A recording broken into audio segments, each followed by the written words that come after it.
ఒక కంటెంట్ ఎలా చెప్పాలి మీరు చదివిన ఆర్టికల్ అంటే, ఉదాహరణకు ఒక బూత్ విషయం చెప్పాలనుకున్నారు. బూత్ ఫాంటసీ, అశ్లీలము, శృంగారము, సెక్స్ ఇలాంటి ఫాంటసీ చెప్పాలి.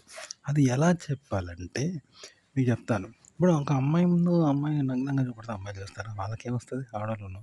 సింగిల్‌గా లేడీస్‌ని చూపెడితే లేడీస్‌కి ఏమొస్తది? ఏం రాదు. ఒక స్త్రీ లేడీస్ రూమ్‌లోకి పోయిందనుకో, ఆమెకేమొస్తది? ఏం చూస్తది ఆడోళ్ళని? ఏం చూడదు. అలాగే మగోళ్ళకు మగోడిని న్యూడ్‌గా చూపెడితే చూస్తారా? చూడరు.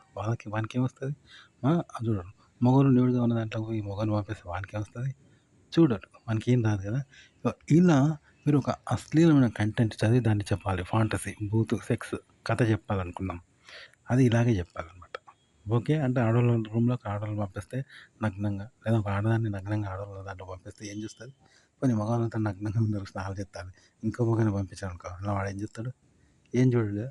ఇలా ఉండాలంట మీరు చెప్పే ఫాంటసీ అనేది ఇలా చెప్పండి. అంటే అదంతా అశ్లీలం ఉంటది, సెక్స్ ఉంటది, ఫాంటసీ ఉంటది, శృంగారం ఉంటది. కానీ అనుభవానికి అతీతంగా చెప్పండి. అనుభవం లేకుండా అనుభవాన్ని చెప్పండి. కానీ అనుభవం లేకుండా చెప్పాలి. ఓకే.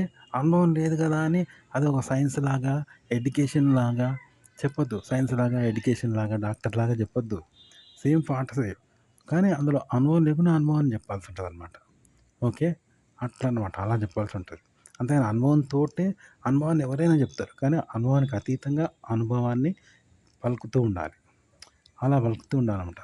అలా వాళ్ళకి కలుగుతది తప్ప నీకు కలగదు. ఎందుకంటే నువ్వు అనుభవంతో చెప్తున్నావు. అనుభవానికి అతీతంగా చెప్తాను. కానీ అనుభవంతో చెప్పేదే చెప్తాను అన్నట్టు. కాబట్టి వాళ్ళకి కలుగుతది. నువ్వు అనుభవాన్నే చెప్తాను.